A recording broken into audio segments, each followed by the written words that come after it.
বিদ্রোহী বাচ্চা না আমি তখন বুঝছো? প্রদীপ মুখার্জি। আচ্ছা, নমস্কার।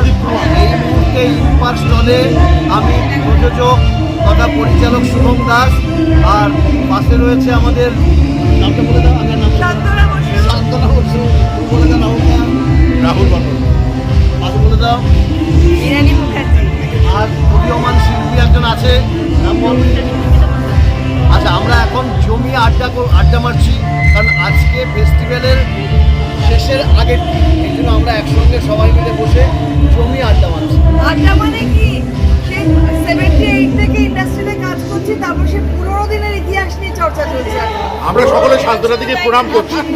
78 না হবে না কেন? যারা দেখছেন তাদের মধ্যে অনেকেরই জন্ম না হয়নি। না, শোনো, হবে না কেন?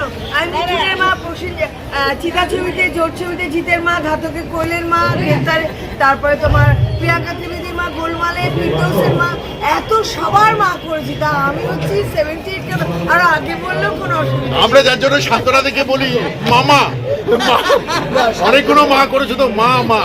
শান্তনাদির বক্তব্য হচ্ছে, এত মা করে ফেলেছি ইন্ডাস্ট্রিতে, এত সন্তানের মা হয়ে গেছে, আর মা হতে চাই না। রাহুল কোন মানে কোন সাল থেকে তুমি আসলে? আমার প্রায় 25 বছর হয়ে গেছে। কোন সাল? সাল মানে কি ওই মনে নেই। নয়ের দশক। হ্যাঁ, ওই আমার ওই বিবাহ বিজান প্রথম সিরিয়াল, বিবাহ বিজান থেকে আমি 8 দশক। না, আমি প্রথম কি আমার জীবনটা শুরু হয়েছে সত্য বন্দ্যোপাধ্যায়ের নহবত নাটক দিয়ে। একটা ছবিতে কাজ করতে এসেছিলাম, ছবিটা হয়নি, তারপর নহবত নাটকে সেই যে শুরু হলো, সত্য বন্দ্যোপাধ্যায়ের সঙ্গে অভিনয় শিখছি। তারপরে আমি বিভূতিরা অগ্রতে সূর্য সাক্ষী ছবিতে উত্তম কুমার আছে, যেখানে হিরোইনের চান্স পেয়েছি। আমাকে সত্যটা বলে, না না না, নাটক শেখ, এখন সিনেমা দরকার নেই।